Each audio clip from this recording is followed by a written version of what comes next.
Hey, y'all, you're listening to Diagnosing Sitcoms and Movies, the DSM podcast. We help make mental health more comfortable by using Black movies and shows we know and love and culture to remove stigma. So join our convo with your host, Courtney Copeland, licensed mental health counselor. And Dr. B, licensed professional counselor.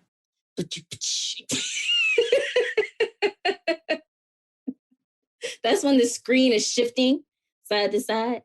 And it was like, the proud family. What? You and me will always be tight.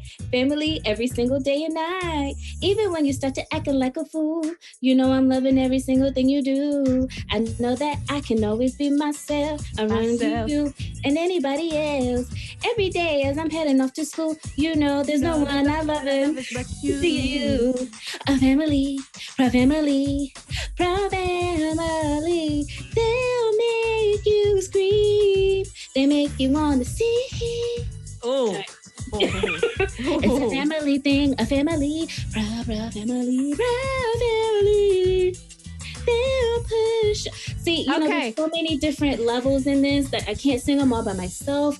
The acoustics in this room is just not appealing. You know, I've been told that I sound like a combination of Jesus and Fergie, you know, and so yes, because if you ever hear the Lord's voice, isn't it? Is that we can't handle it. Yes, we can't handle hearing the Lord's voice. I don't think we can handle hearing this right now neither. Yeah, so it's okay. I mean, like I said, I haven't sung since show choir in 2008, and so I just wasn't warmed up. It's okay. We'll move on though. Okay, so we're done with that. If you cannot tell, this episode will be all about the Disney animated show, The Proud Family. The Proud Family. With voices from Kyla Pratt, Paula Joy Parker, Tommy Davidson, Jo Marie Payton, Carolina White, Alyssa Reyes, who was the girl from All That. I have forgot about her for a while. Cedric the Entertainer, Orlando Brown with his crazy self. Oh my gosh. Raquel Lee, Ari Spears, and lots of guest appearances from famous voices as well. So watching the show again for this podcast, I realized this show was Black as hell. Oh my gosh. Every second of it. Yes, like literally when Sugar Mama said, I'll smack the black off you and it went on the wall, I was like, wow, like only a Black family would say something like that. And only a Black show would, like an animation series, if at that, will show the black on the wall. Like that was genius. I mean, I haven't seen another animated series with Lou Rawls. I mean, who has Lou Rawls on the show? Then the kids are remixing Rumors by Houdini. Right? And the rapper on the show sounds like DMX. It was everything. It was, you know, and then honestly, this was one of the first animated shows to have a female lead. So with Kyla Pratt being the female lead, this is the first animated Black show like this for its time. And then it was the very first animated original series. And I was watching this YouTube video. And, you know, Bruce Smith is the creator of Proud Family. And he got his motivation for this because he felt that there weren't any animated shows for us at that time. So this was like early 2000s, so 2001, Proud Family was created.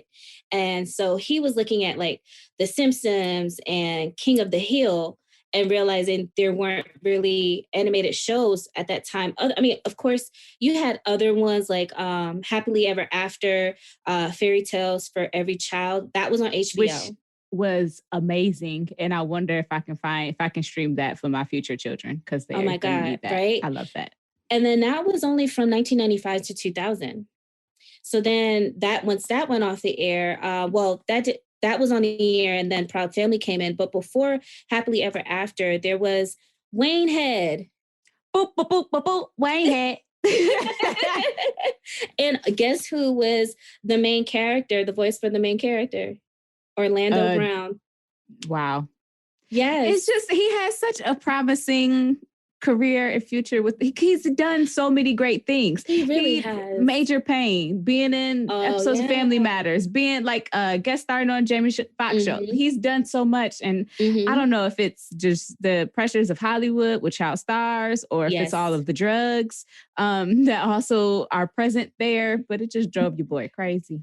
But do you remember C-Bear and Jamal? I do. We used to have at my house, we had C-Bear and Jamal on VHS. And my little brother used to watch it over and over and over. I could probably recite you a good 3 episodes of C-Bear and Jamal off the dome. Wow. I would like when I look at it, I'm like, oh snap! I was like 6 years old when that came out, and I don't remember it. I don't remember C-Bear and Jamal. C-Bear and Jamal. Yep, it was Tone Loc did the voice of C-Bear. It was a really good show. Yeah. It was kind of it was like if Bebe's Kids was child friendly. Yes. And then of course you can't talk about Proud Family without kind of having or touching a piece of Bebe's Kids, because like, I mean, Bruce Smith also was the creator for that as well. So he just really wanted to see in partnership with Robin Harris. Yeah, give Robin his flowers. I'm sorry. Yes. And so what I noticed that he does that I appreciate is he humanizes his Black characters. And so with that, especially in Bebe's Kids, you know, that scene when he has to leave them in the apartment and he's like really saddened about their living environment and things like that. And then the fact that within the Proud Family, there's so many cultural layers that they hit, not only about being Black, but then other cultural aspects that a lot of cartoons didn't necessarily take into consideration at that time. So shout out to Bruce Smith, Ralph Farquhar. Am I saying that right? I'm glad you tried to say that name. Because I saw it at the end of every episode and I was like, child, I have no idea. We're just going to call him Ralph. Yeah, Ralph F. Ralph F. Ralph is actually co-creator of the Parkers and Moesha, which is also why you kind of get kind of that sitcom-y type feel from Proud Family, because Bruce really was intentional about choosing someone not so much from the animated world, like animation world, where like they had it set up a certain way. He wanted to have the sitcom and the setup that he saw with like Moesha and the Parkers and many other projects Ralph has been a part of. But yeah. Which I thought was great because there was really good comedic timing in the Proud Family, which I just appreciated so much. And I definitely feel that even though I hate you. So much comedy in there. For those that don't know, that is Poppy Boulevardes's laugh. Which childish. It goes without saying is one of our quotables. Yes, one of my quotables. Trudy! Or when they find out when Sugar Mama makes one of Oscar's Proud Snacks and she said, yeah, I put my foot in it. Every time someone says they put their foot in it, I think about Sugar Mama. I will never be the same again. And then you gotta Penny! And then that's it. That's about it. Those are my quotables. I mean, well, along in that vein, I also liked it when Dejanay would say, Penny Proud! Why is everybody yelling? Expressing urgency. That's what's happening. I also liked Wizard Kelly's every time something terrible would happen, he would just give them like a coupon for fresh hot butter popping corn. And then Wizard Kelly's movie theaters. Right. And then you got to have his brother in there. What is anything that Bobby said, because Cedric the Entertainer used to, ow. It's the fruit cake that ain't got no fruit, y'all. Now. So I love Bobby just for that. Like no matter what he said, I just needed him to come in and now. And the way he walks is just priceless. Like he's just too cool for school. with his Boosie Collins outfit on. Yeah. And then I also liked, I don't know why, but there was the episode with the bullies that had came. It was I guess on the Gross Sisters turf, and they were the Altos, and they had to sing it like that every single time because they were the Altos. And then there was the chant. My last one is the chant where the that the girls would do, and like it changes throughout different episodes. But on the first episode is "We girls, we bad, we kick the boys," and then the theme song comes in right away. But yeah, they changed it, and I just think it was so cute because all girls need a chant like that just to express their awesomeness. I like, if I was to do another one, it's not really a quotable, but stop spreading those rumors around. Stop spreading the lies. That was my jam. They did a whole remix to Houdini. The show was so black. Yo, did you? I never realized Smokey Robinson was on here. Steve Harvey made an appearance. Girl, everybody. A little bit of everybody. And then, you know, an interview I was watching, they were saying that it was important for them to have these people come in because had they not had this show, they wouldn't have had any animated experience. And so this was a chance for people to kind of step in and see what it's like to do animation. Awesome. Look at Black people creating opportunities for us to just continue to grow and flourish. It's just, this is why we need people in every room so that you can create opportunities to bring other people of color in and have those experiences as well so that we all can grow. It's just awesome. I love this show. Yes. And again, I don't know how we ended up in LA again, following another young Black female. I feel like we do that so much now. I think it's because of the producer, the executive producer, Ralph. And especially when you look at the Parkers and you look at Moesha. They get so much representation. Yeah, which I didn't realize that at that time, the 90s, like a lot of the shows and stuff seemed to be, or movies seem to have been in like LA. I mean, it makes sense because that's where the creatives were at the time.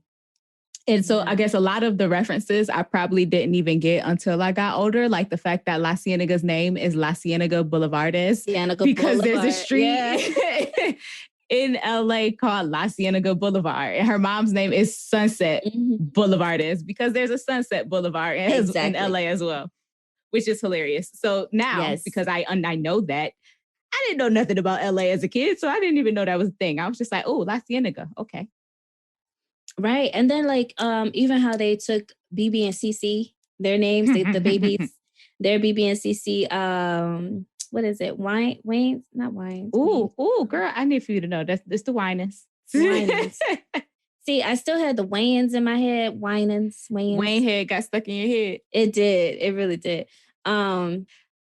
I don't know if you noticed with your appreciation of the theme song that it was sung majorly by Solange with background vocals by Beyonce. And I just think that it's so interesting that Beyonce sung on the Proud Family hook and now her family, or theme song, and now her family resembles the Proud Family with the twins, the oldest daughter, the husband and the wife. Oh, yeah. Aww. Look at the universe just coming full circle. I suppose. You know, I thought that Destiny's Child was the ones who was singing the song, and I thought Beyonce was Solange's voice for many years. I didn't realize that Solange was the main singer of the theme song. You did watch the commercial that used to come on the Disney Channel that they had? I just thought they played over and over and over again. I know. But see, here's what I thought. I was like, that's so nice. She's letting her sister be a part of it. She's so proud of her family. I was like, that's proud family right there. That's it. Poor Solange. Put some respect on Solange Day. she got cranes in the sky. We better put some respect on her name. Listen, that album go hard. Don't it though?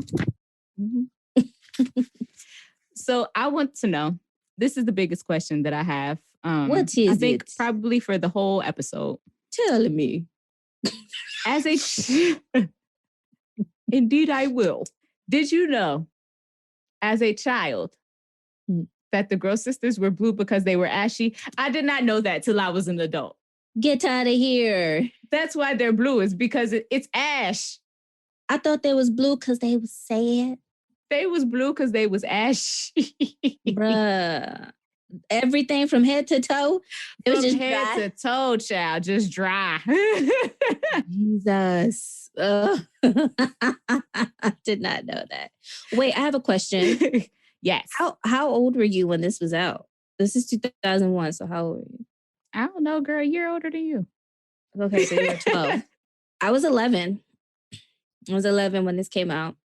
I was super excited. I remember being so excited to watch the episodes, and even more so excited at 15 to watch the movie, the Proud Family movie, and watching these cashews dance like they was busting a move. I loved it. Okay, so I have to admit something. I've never watched the movie. What? I will watch it right now on Disney Plus when we finish the episode. Oh my gosh, you have to watch it. Because I was so scared that it wasn't going to be as good as the show. It was. To me, it was good. Okay. I enjoyed it just as much as the show. Then as a kid and even as an adult, like I watched it again. And it was funny.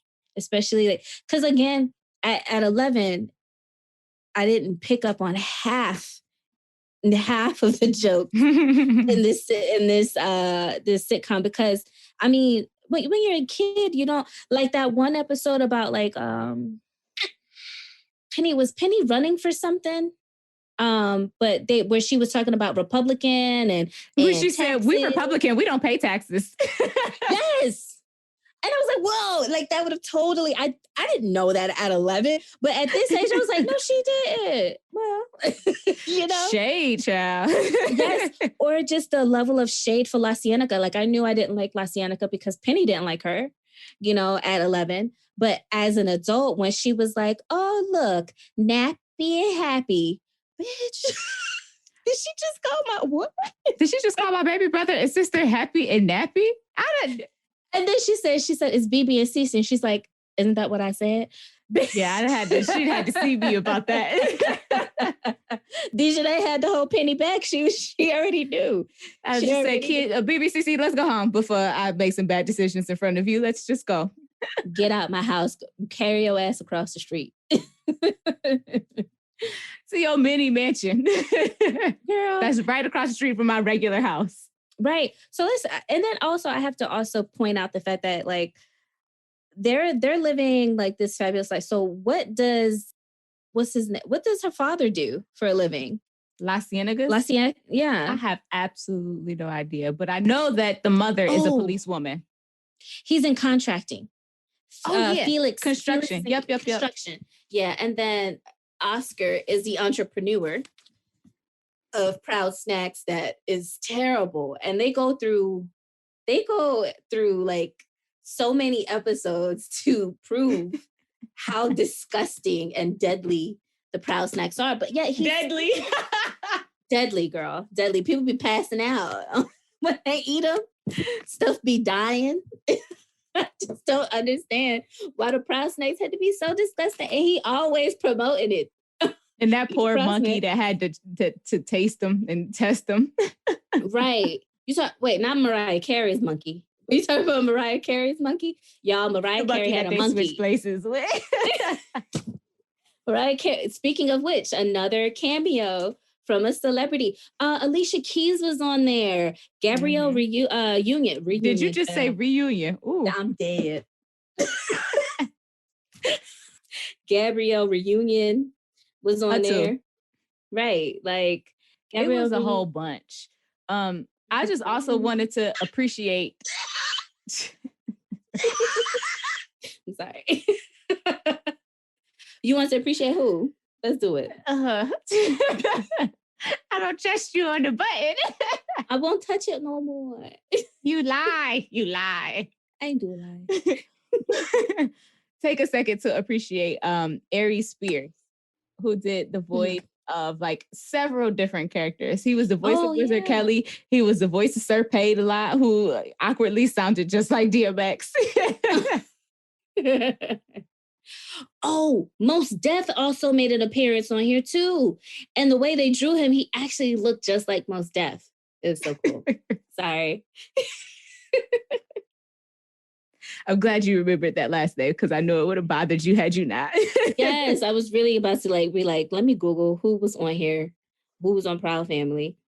But yeah, I think the characters, like especially for Proud, Oscar Proud, it was just like, how could they afford to live in that house? And then I'm thinking, oh, Trudy was a veterinarian. Trudy was bringing in all the money. Trudy was bringing in the bacon, fried it up in the pan, and serving it to the family.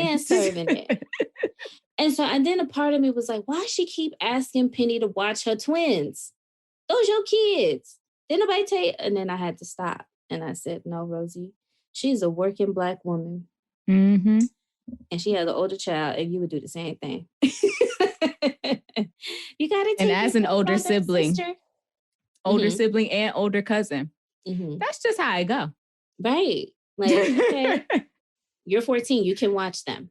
So, I don't want to watch your kids because I didn't have these kids. They your kids. However, exactly. I'm going to, and I'm not going to say that out loud to your face where you can hear me. I'm going to wait and go in my room and close the door and whisper it to my stuffed animals like a good self-respecting tween would do. Or wait till you get a podcast at a certain age where you can say it. I'm probably going to get some ugly text messages. You might, and it's okay. She's sorry. I love you, Brittany and Sam. You guys are the best. Your kids turned out okay. They didn't end up in the oven. That's all that matters. Right? I didn't lose them. Right? You know? She lost BB and CC. I didn't let nobody call their kids Happy and Nappy. Them kids, though, they were smart. They were baby geniuses. And they were so mean to Puff. They terrorized Puff. What they were doing was they were using him as their subject. Just dummies. He was their subject. And they did baby research on him. And some things went well and other things didn't go so well. They tested their hypothesis on whether or not things could fly. They were learning the world around them through Puff. Exactly. You know, they couldn't get into that prestigious school that Trudy wanted them to get into because Oscar didn't want to give the man no more money, and he didn't like how he was touching up on his lady. So there's that part. I don't know why I said lady.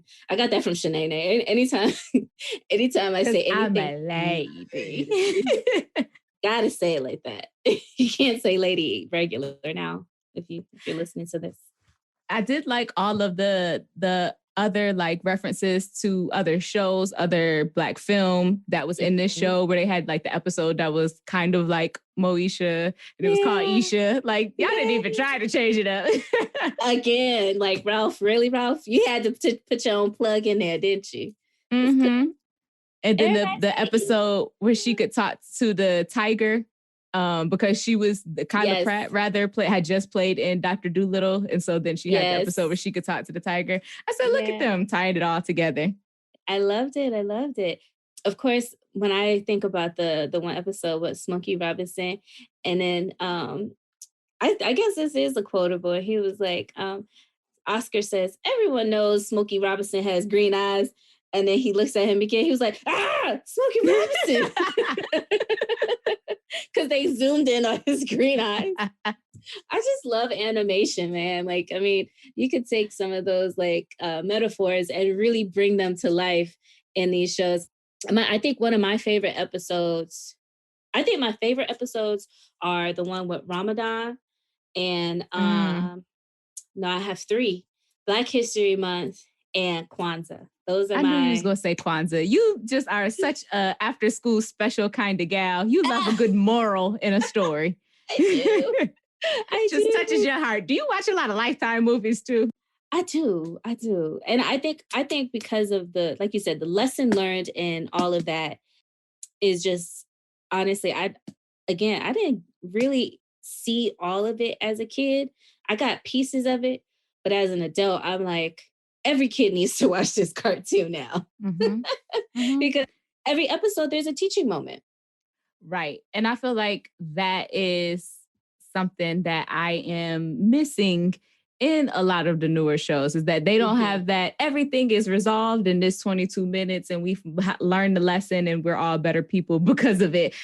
And I think that too, like they did have those heartwarming moments where they talked about, of course, cultures and diversity and holidays and values, which were really important. And they also touched on like some more just tween, early teenage life lessons, like when the girls get the negative attention from the older boys because of the outfits that they're wearing and lying to their parents and stuff like that. Hip hop helicopter.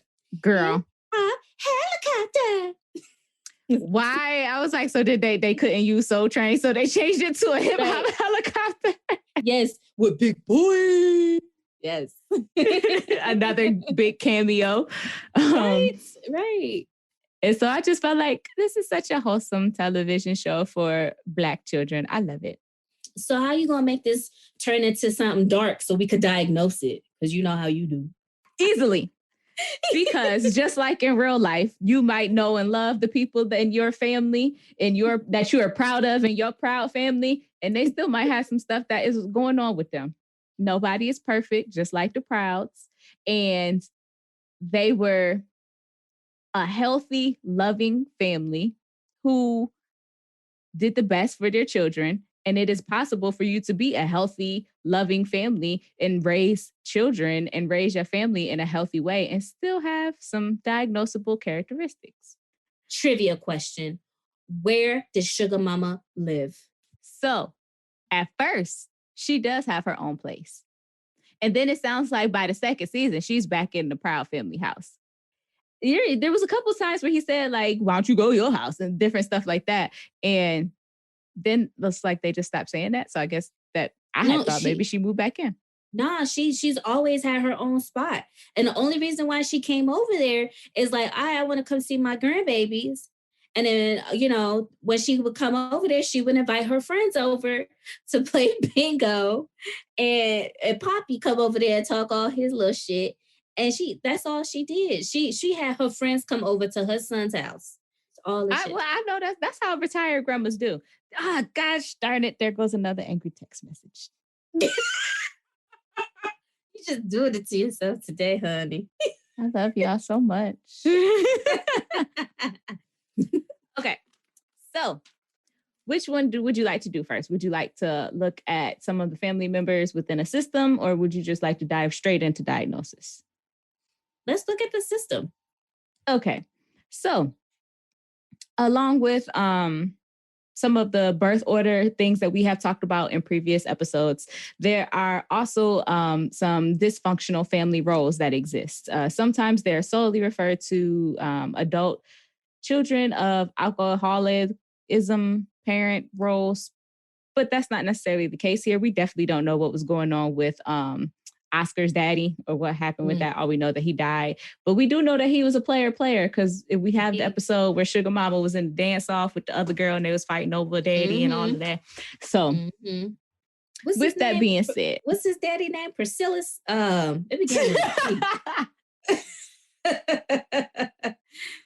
it was Percy Proud.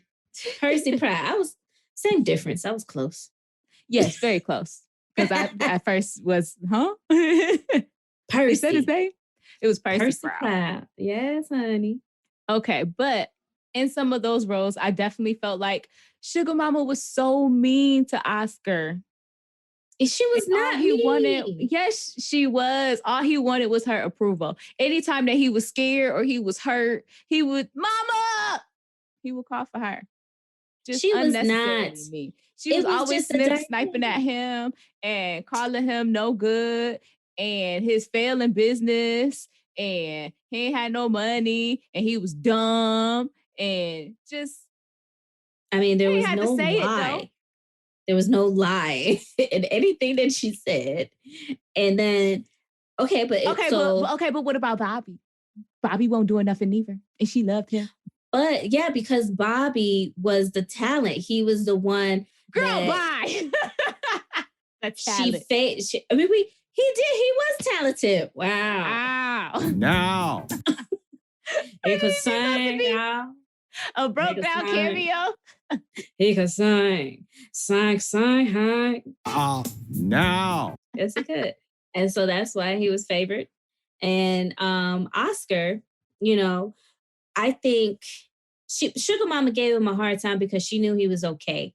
I think a lot of times parents tend to give their kids a hard time once they is like, okay, they're gonna be all right. And then they coddle and take care of the ones that they feel may not be the ones that are ready so much to venture out. So maybe that was Bobby. That's my theory. Bobby, and she could have done that to a certain extent where Bobby did still live with her. Because they do talk about that, how Bobby is still living with Sugar Mama. And so I could see her taking care of him in that way. I definitely don't think it was necessary for her to just be playing Oscar as much as she did. So in my mind, I felt like Bobby was the mascot. And so that kind of goes with the lovable child, the cute one, the immature one, the fragile one that you have to take care of. And so that can exist. And that is often the youngest child. And I do think that Bobby was the younger brother in families. I think that Sugar Mama was the chief enabler. She's the protector of the family, self-righteous, super responsible, sarcastic, and kind of like the martyr of the family. So willing to give it all for her family. And there were several times where she was willing to fight and throw down for different members of the family. She'll show you real quick on how to fight. And then I think because those two took those roles, I think that Oscar kind of bounced back and forth between the family hero and the scapegoat, which is weird because they are at two different odds of the spectrum, where the family hero is the caretaker of the family. They're the high achiever. They follow rules. They're often entrepreneurs. They seek approval. And the scapegoat is kind of looked at as the problem child. And so they get into trouble. They are viewed as not as intelligent, is the rule breaker, sometimes defiant. And so I feel like he kind of bounced. They're like looked at as bad. And I feel like he bounced between those two roles because he was really taking care of the family, even though it looks like he was really just spending Trudy's money. Right. He was providing a certain level of security for the family with allowing them continuously into his home and taking care and spending time with everyone, as well as being the bad one, the no good, you the dumb one, you can't do nothing right, and all of those things. And while seeking that approval from Sugar Mama, I think that her needing to coddle Bobby was at the expense of Oscar. I think I can agree with most of it. I think what I want to pull back on is that we get to see Oscar be a real father, and it was in a positive light, like he was a working man. He had his own business. It had to be somewhat successful because he still had Proud Snacks out there where everybody can have it, as horrible as they were. So, and then he was very present in Penny's life. So, with major milestones or, teen issues or problems and concerns, he was there to still guide her. While he may have been childish in his ways as like the father figure, he was still very much fatherly to his children and was present. I wouldn't say like he was a failure. I just think that No. In no way do I feel that he was a failure. I definitely think I agree with you that he was a very present father, very involved and very willing to give support at a good level. And I think that he was trying to be the parent that give the parenting that he wished he got. And so not saying that Sugar Mama in any way, her parenting style impacted his in a negative way. I don't think that's the case. I definitely feel that it gave him this is what I will want. This is what I'm going to give. Yeah. And I think that's the case for a lot of parents. You look and you see, okay, well, this is what I wish I would have had as a kid. And most times you try to show or give that to your kids, the things that you didn't have as a kid, which can be a good thing and it could be a bad thing. And I think sometimes he went a little bit overboard with that, like the forcing Penny to do the spelling bee just because that was his thing. Perfect example. When he wanted to be the person that shot the ball for the Magic Kelly contest, and Penny had the chance to do it, the $1 million shot or whatever, and he lost his opportunity as a kid, so he wanted to take her and make her, you know, give him the opportunity. So yeah, it did show up in other ways, and then like, you know, forcing her to not date. And like he even asked Sugar Mama, was I dating at this age? And she was like, no, didn't nobody want you. You're right. No, because didn't nobody want you. That's why. That's the real reason why. Right. It had nothing to do with me, boo. So that type of stuff, I think. But I think that, exactly. I definitely think that there was a lot of Penny almost having to choose Oscar.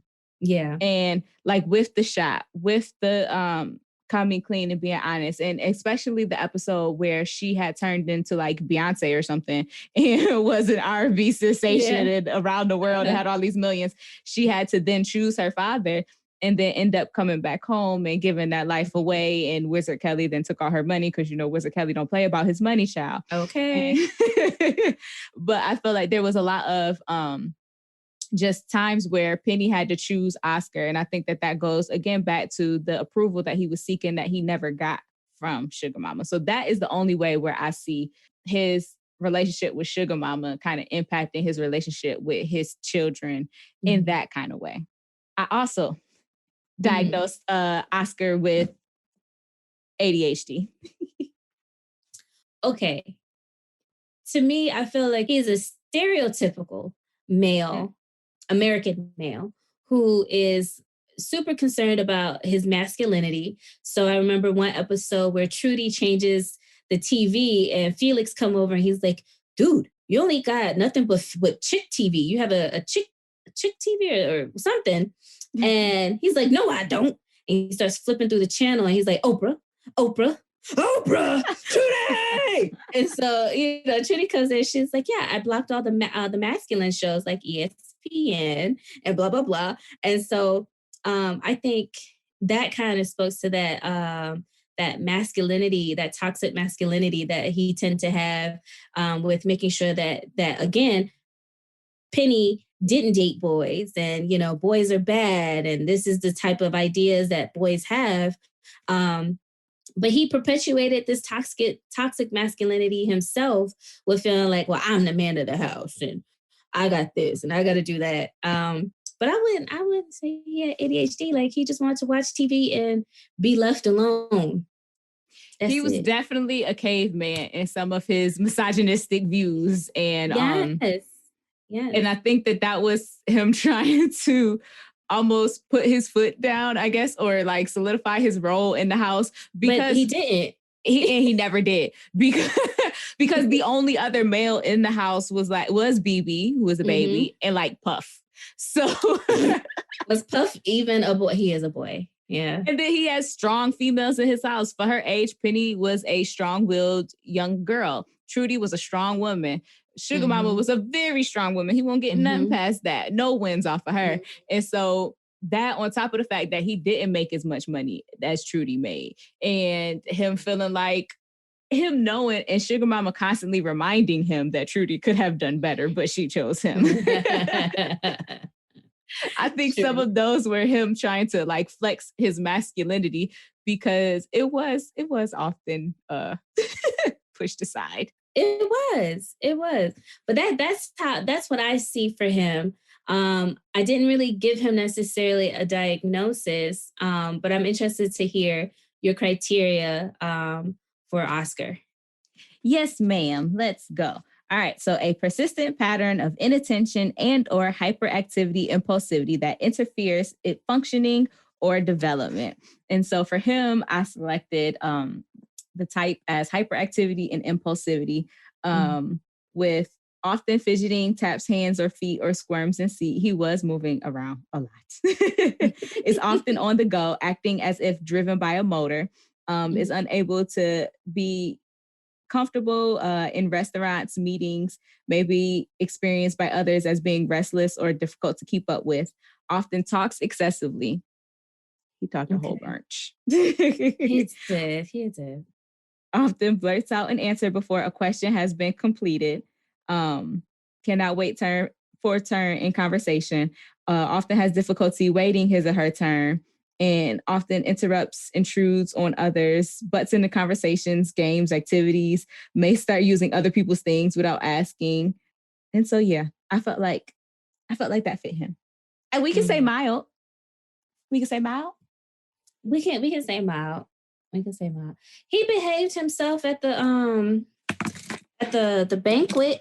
And that's why I say mild, because I feel like there were times where if he knew that there were certain social constructs that he had to operate within, he could hold himself together.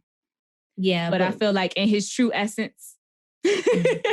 Yeah, it makes me think about how he acted when BB and Cece were going for their baby photos, and they became stars, or not stars, but they ended up doing this TV commercial, and he was in there directing the director.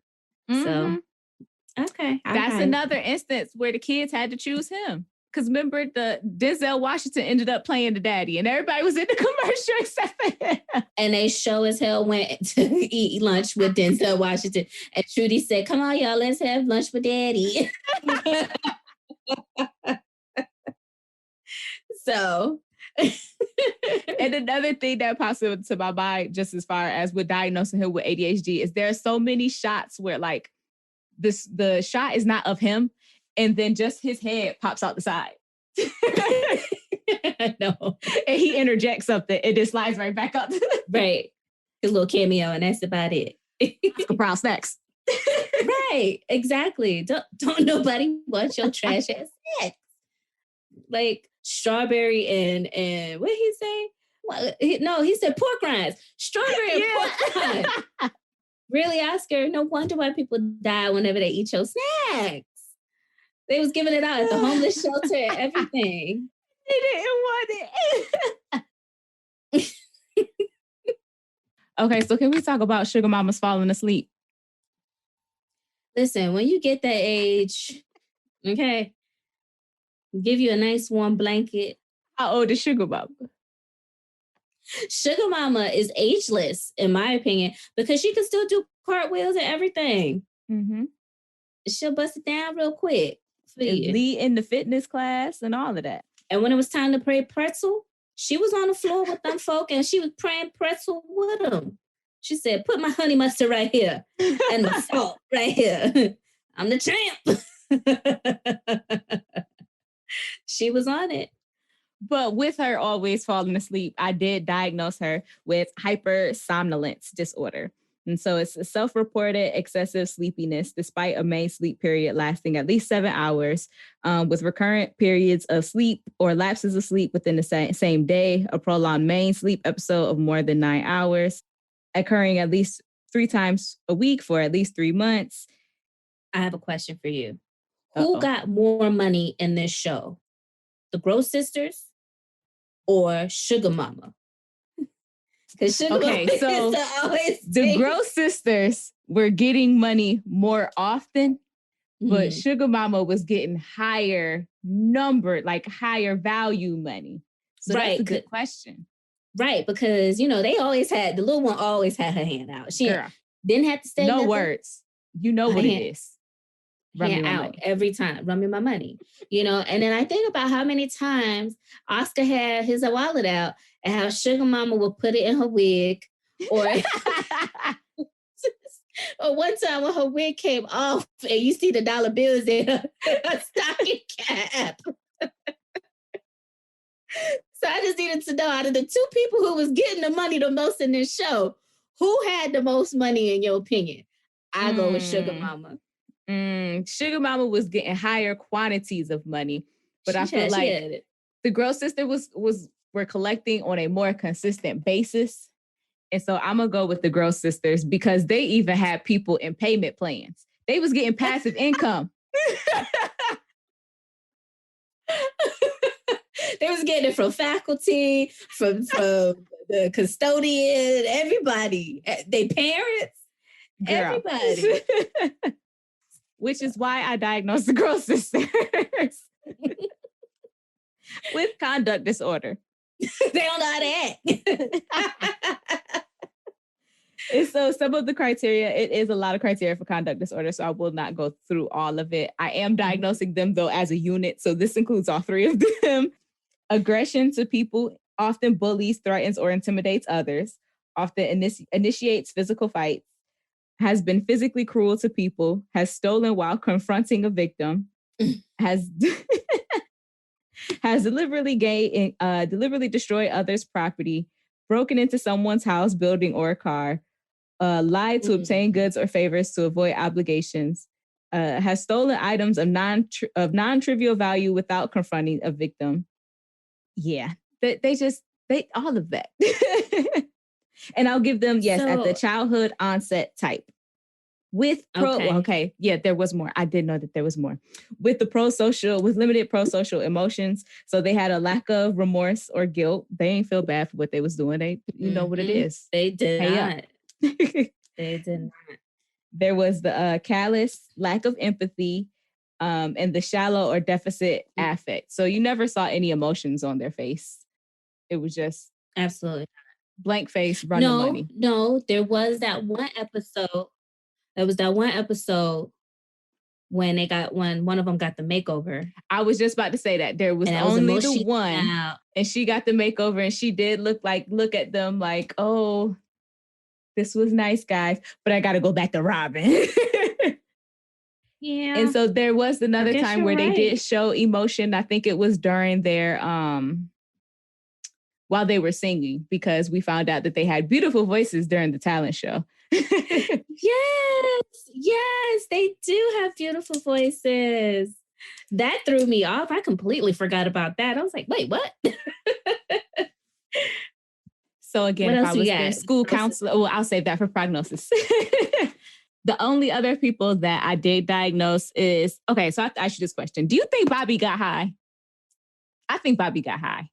I mean, if you're going to drink a drink, 20. Did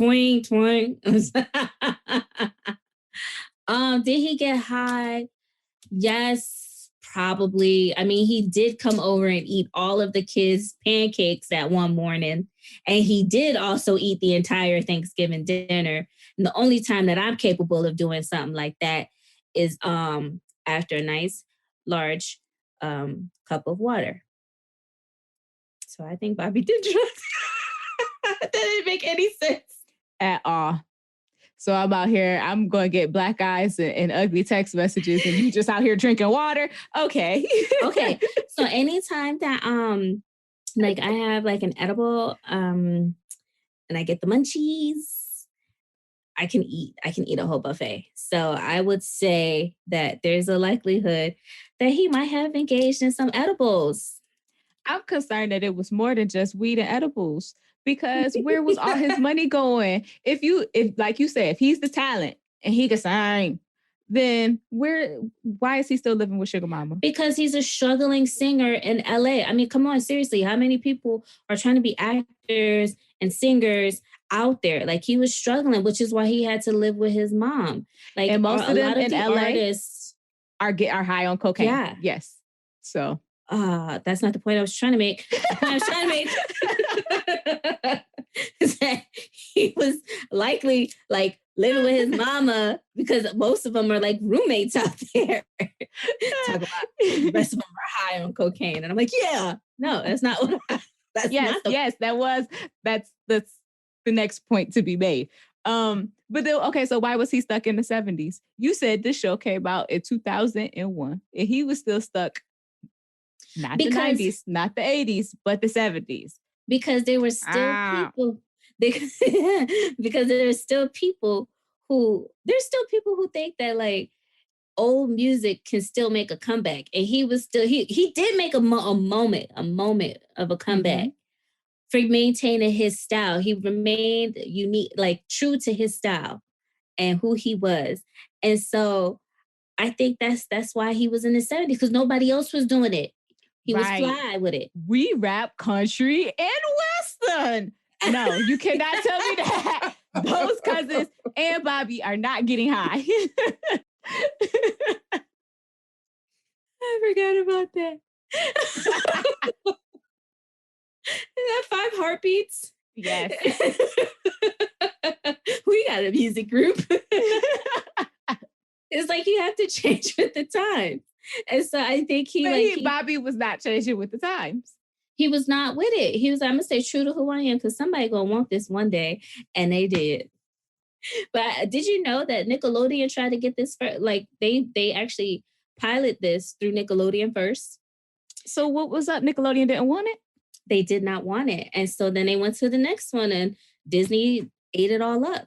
Well, good job, Disney. I think it went in waves. Like Nickelodeon was doing really good with having shows that kind of spoke to us with like all of that, with Kenan and Kel. And then I feel like they kind of dropped the ball after that. Like the 90s, they did real good. And then they kind of dropped the ball in the 2000s. Disney kind of picked up shows like shows like Proud Family and Smart Guy. They were kind of targeting us more. That won't for us, but it was still good. Oh, you're right. But right. Oh, well, Nickelodeon had Cousin Skeeter.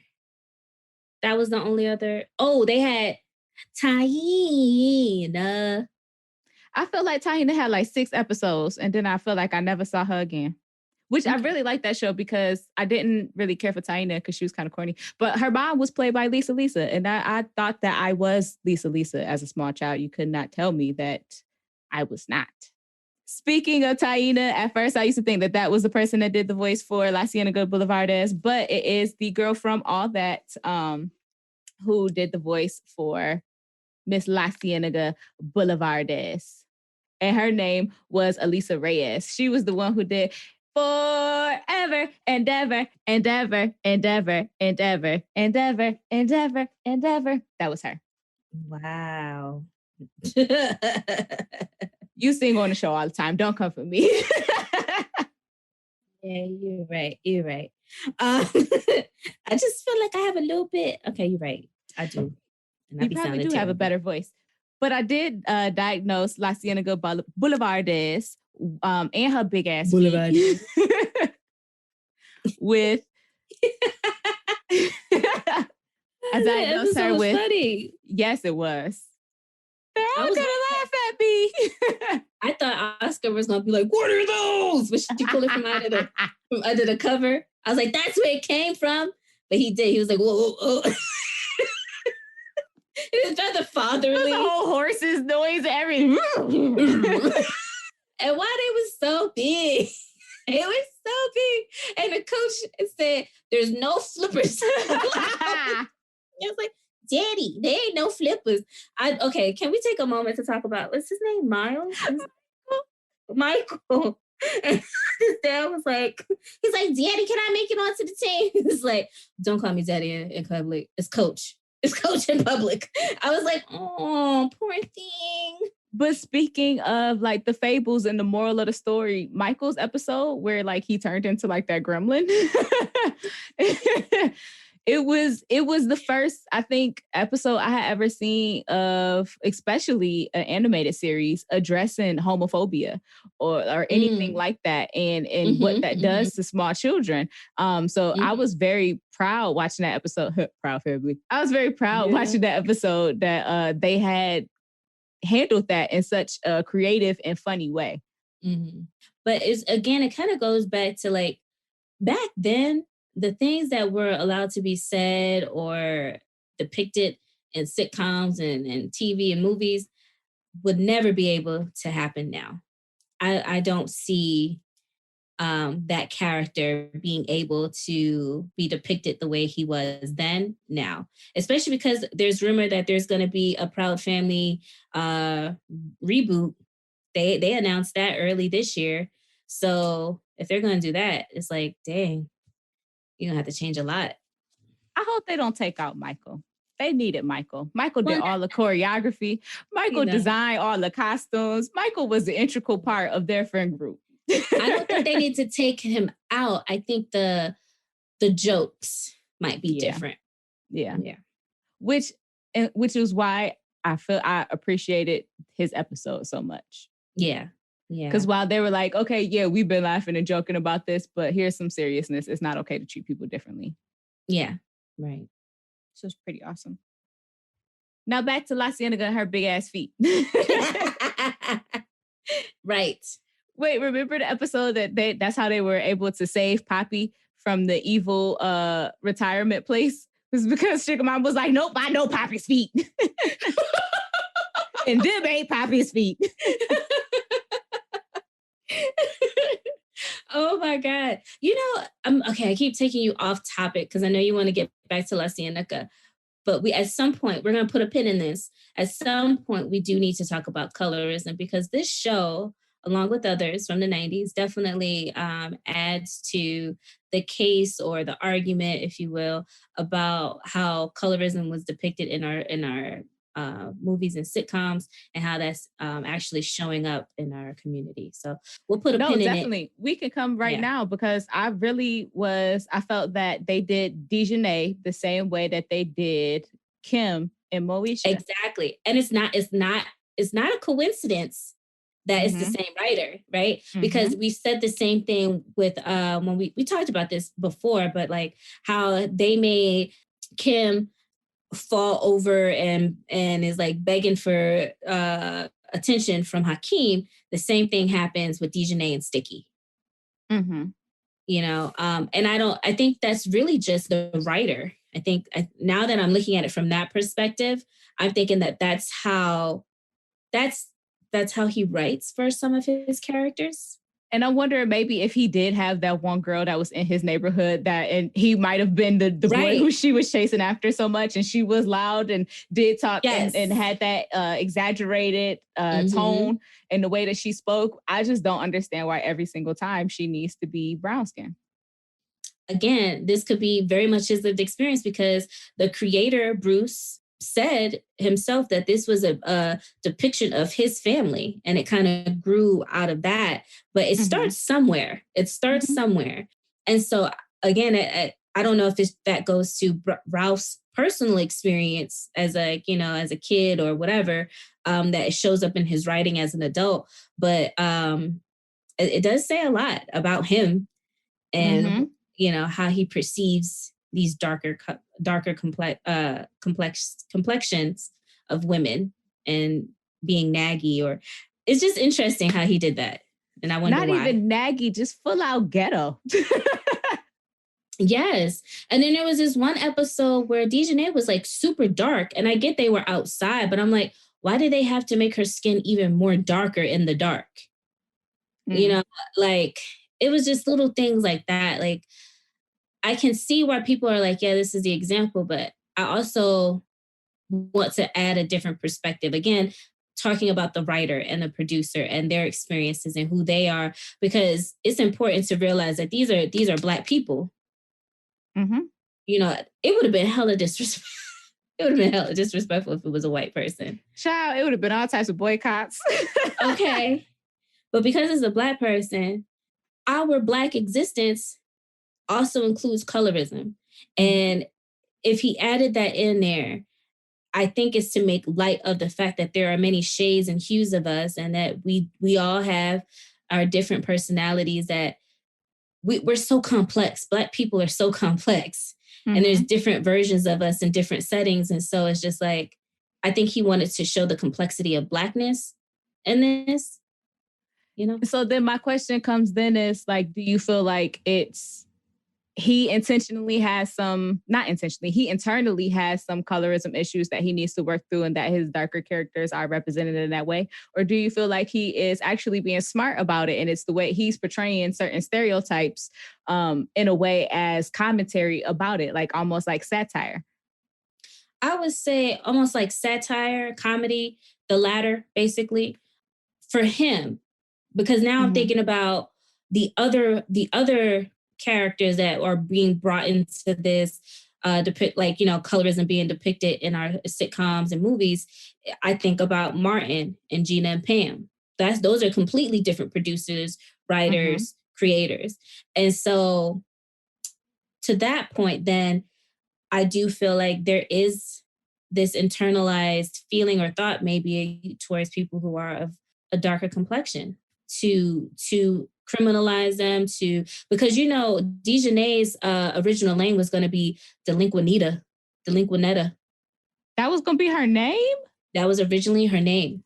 I'm glad they decided against that.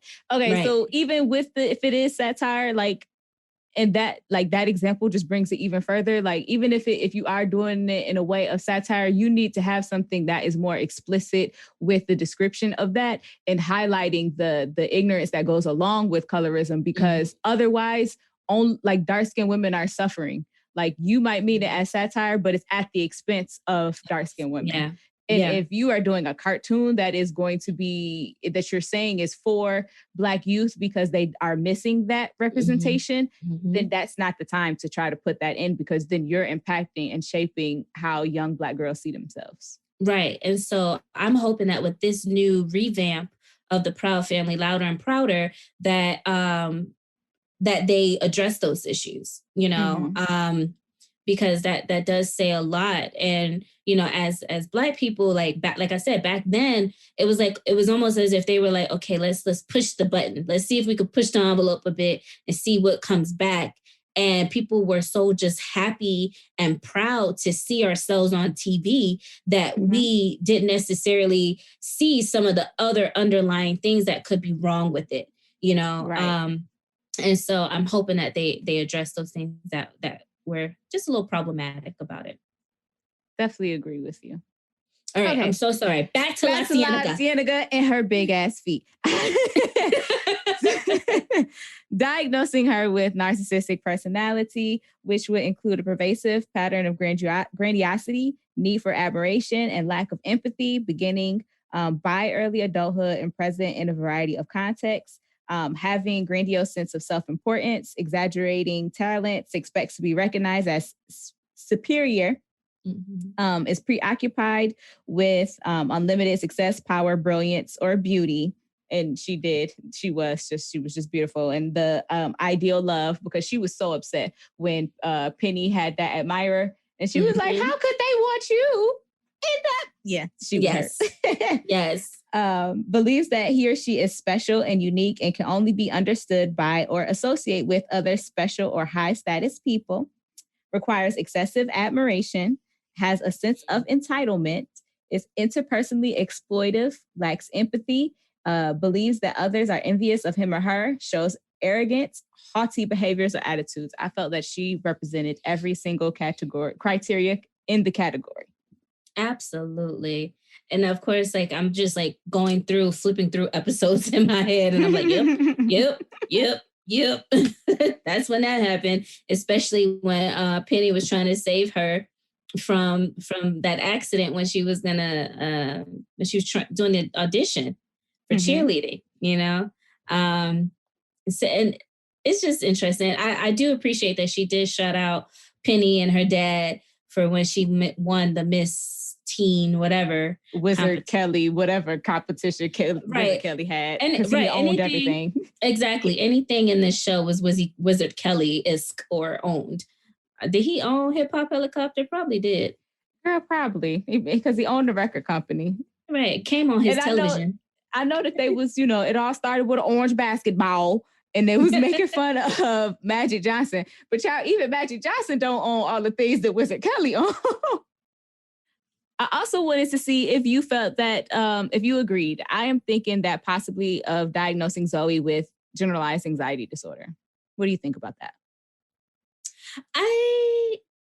What I liked about it is that she was a minority, right? And so she was trying to find a way to fit in. That was her MO the entire show, is like, I want to change myself and she didn't feel happy with who she was or what she was capable of bringing to the friend group. And then the friend group was like, nah, we like you the way you are. But it was always a constant desire for her to change. Like, again, going back to that makeover episode,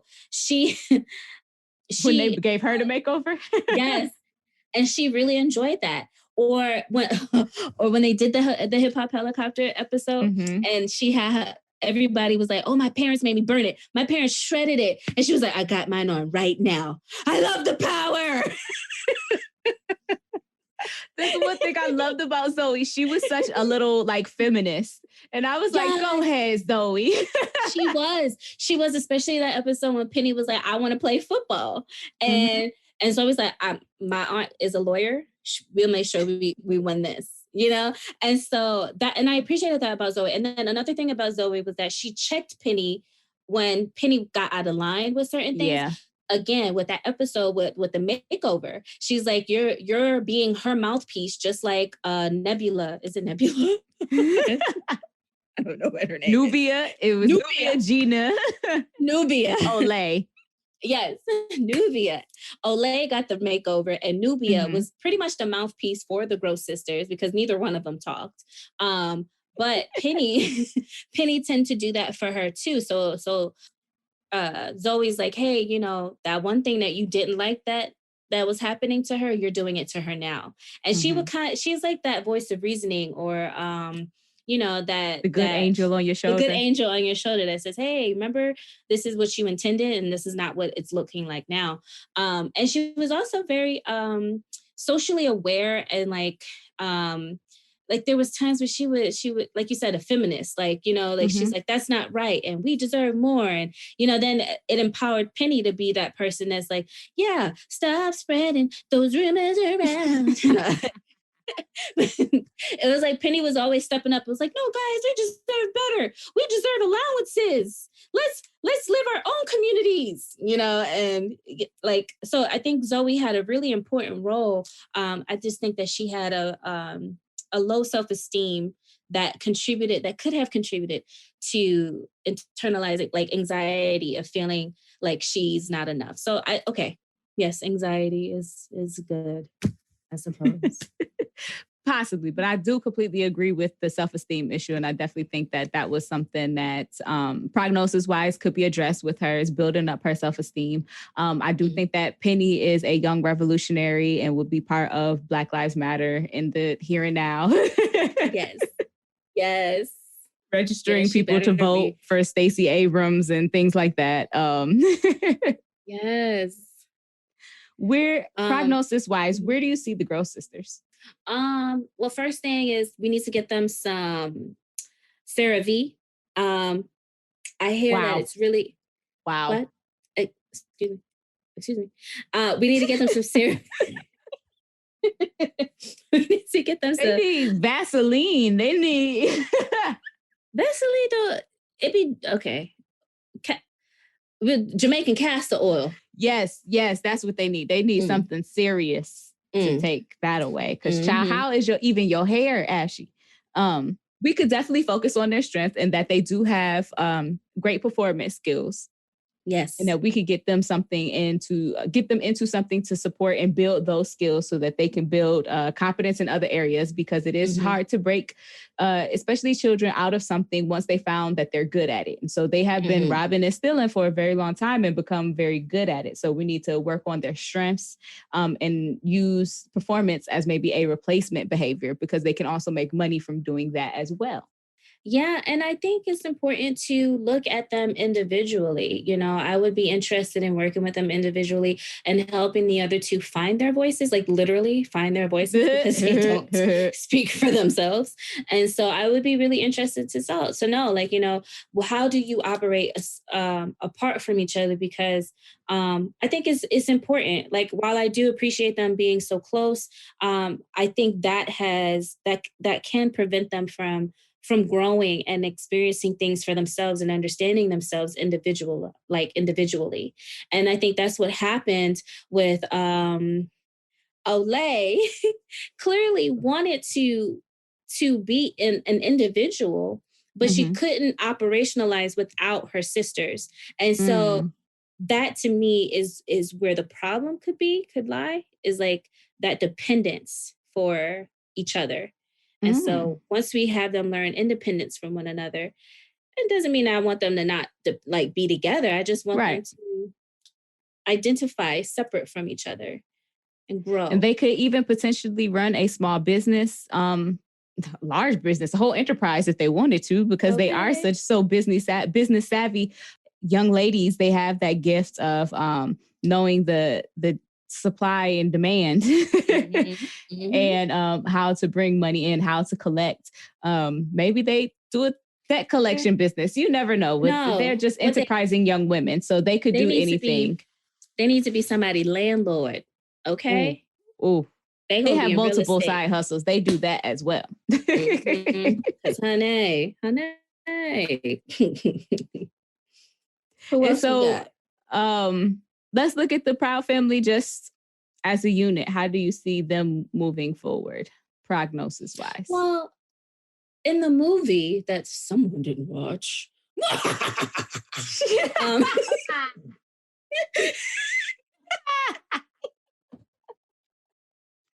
in the Proud Family movie, Sugar Mama actually, the problem is that Sugar Mama does not respect Oscar. No. She has mad respect for Trudy, but the respect level for Oscar is very low. But she actually changes her heart and her tune and listens to Oscar in the Proud Family movie. And so based off of like the Proud Family movie, the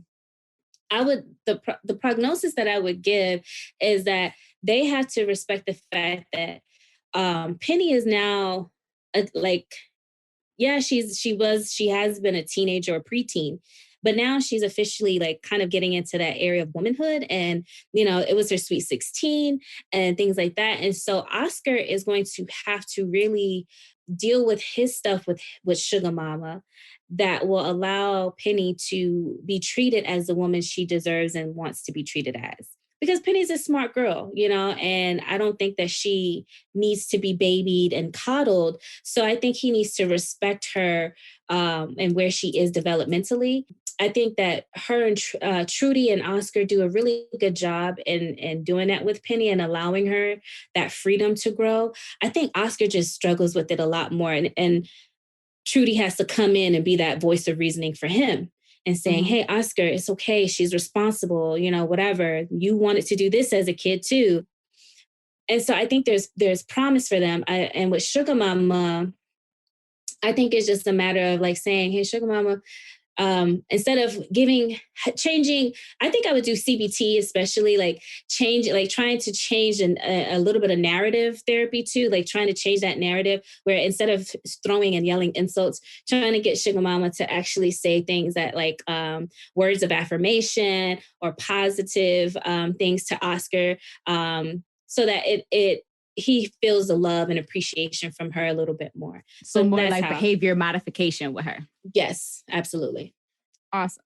And I definitely agree with everything that you're saying, and especially with the part of them in the process of giving more freedom. And I think that could potentially come from his almost distrust of himself, because a lot of times I view that in parents is where they have that just inability to let go and let their children begin to test the waters and build their own, is because they feel like maybe they didn't do enough before to instill all of the skills that in the child that they need. Like it has less to do with the child and their responsibility and decision-making skills as it does with the parent feeling inadequate or incompetent that they gave all or did all that they needed to do for their child to have that.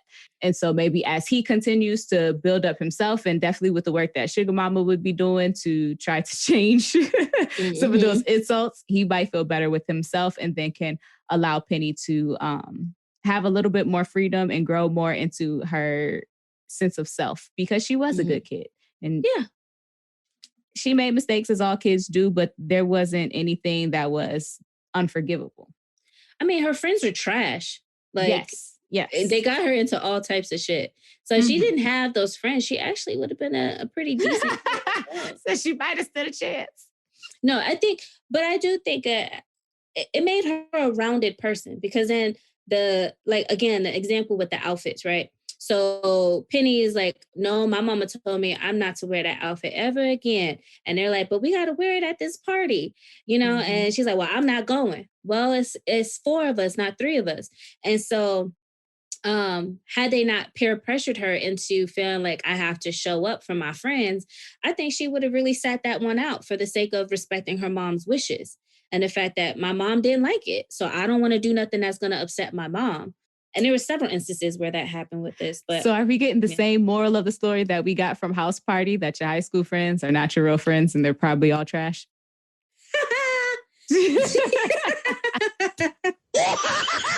Yes, I feel like I'm gonna have dreams about that laugh now. I might hear it. It's gonna haunt me. I think, and that's the difference. That's the wonderful thing about being, growing into adulthood, is that you start to find the people and make friends with people who benefit and will help build you to be a better person and contribute to your growth. And so sometimes some high school friends, I have high school friends, like I still kick it with, like 2. I was about to say I got a good 2 as well. School of thousands of children. I like 2 of them. And that's just how it goes. I have 1 from middle school. So me too. Yeah. And it just happens naturally. You grow and you go your different ways. And even with the friends that I do have, we're still very different, and have lived different lifestyles and everything, which is fine. But it's just different. So I could see, out of all the friends with Penny, I could see her and La Cienega being friends. No, that's a lie. I could see her and Zoe. And Sticky. Her, Zoe, and Sticky continuing. Yeah, because Dejanay was trash for that rumor. And she didn't care. At all. She didn't care. But, so her and Zoe. How we said fables and morals of the story. Moral of the Proud Family episode is that your high school friends are trash. Find new ones. You'll make better friends at work and at college if you decide to go. Those will be the people who stick with you forever. Pretty much. But if you would like to support the show and help us get more content out to you all, you can visit our website and follow the Support the Show link and become a Patreon member or donate to our Cash App. Now, we're happy to get the kind of money that jingles, but we'd rather get the kind that folds. As always, be sure to subscribe to our show wherever you get podcasts and leave us a comment, because we are counselors and actually care what you have to say. So until next time, peace. Okay, bye.